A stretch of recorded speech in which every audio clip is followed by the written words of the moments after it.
Hi there everyone, welcome back to On the Flip Side. My name is Adam Shawwalker, your host, and today we're going to be checking out this new album from the Black Keys, Dropout Boogie. This is now the 11th studio album from the Ohio-based rock duo. It's about 34 minutes long, and it seems to be a kind of a pitch right down the middle for these guys, even with contributions from Billy Gibbons of ZZ Top. This album is kind of plodding along a field that has been so tread upon as to be barren. There's okay material on this album, mind you, but you would be kind of hard-pressed to find a song on this that doesn't sound like it hasn't already been on like Delta Cream or Let's Rock. The Black Keys at this point have a very firm brand of bluesy radio rock that they've seemed reluctant to shy too far away from since 2014's Turn Blue. An album that I did not think was perfect, but at least developed on the 1-2 punch of Brothers and El Camino. The band went silent for like 5 years between Turn Blue and Let's Rock, and ever since that comeback, it feels more and more like they've been stuck in this really weird rut where they really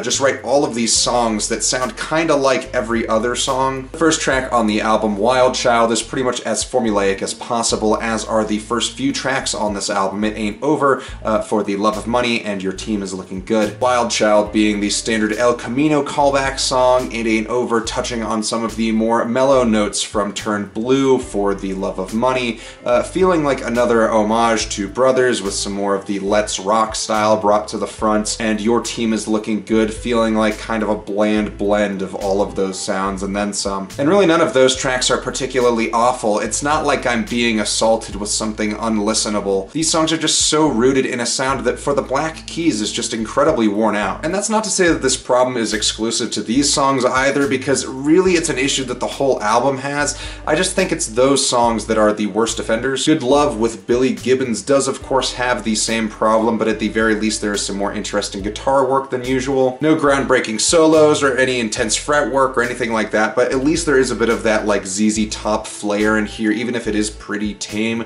It also has at least a little bit more of a solid rock footing than some of those other tracks with a bit more of a chunky low end. How Long is where I think the album does start getting at least a little bit of its own identity. This track plays with some very mellow, very washed out guitar production that I think is quite charming. I think the vocal work here is a lot more moody than usual. The second half of this song really reminds me a lot of a like McBass track. It's very schmoozy, kind of like a feet in the sand kind of song. Burn the Damn Thing Down layers itself in some very thick fuzz for the guitar for an almost honky-tonk style. Lyrically, the song is pretty much as forgettable as any of the other tracks here though. Happiness reaches more into that cool, calm, and collected sound. I definitely think that the sound the band has developed at this point lends itself pretty well to this song.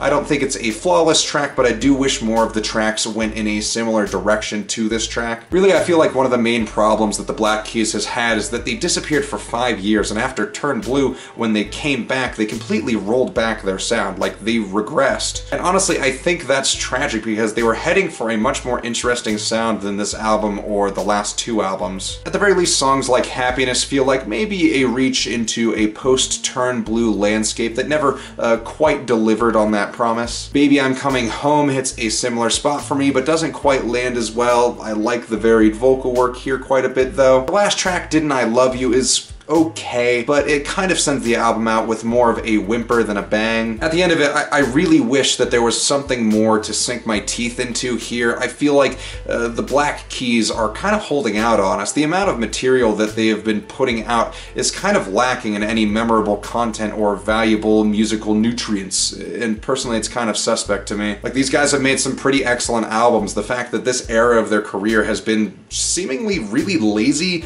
and pretty disappointing overall. You know, I can't say that these songs are awful. I still would not call them memorable, and I wouldn't call them particularly exceptional or great either. I really think that whatever the Black Keys put out next is going to have to be something that changes up the formula a lot, because this current direction they're going in is pretty unsustainable at this point, and I really can't see much of the appeal that, you know, the nostalgia of El Camino or Brothers, you know, just kind of being spread out. I don't see that lasting too much further. Dropout Boogie has been a very in one ear and out the other experience. I have listened to this thing like a dozen times, and I don't think that I have had much more to say on this than that, so I think this one is a pretty solid 4. Thank you all so much for watching. Let me know what you thought of the album in the comments below, and remember to like and subscribe, and check out my Reverb and my Instagram and my Depop. Links to those are in the description below. Thank you all so much again, and we'll see you on the flip side.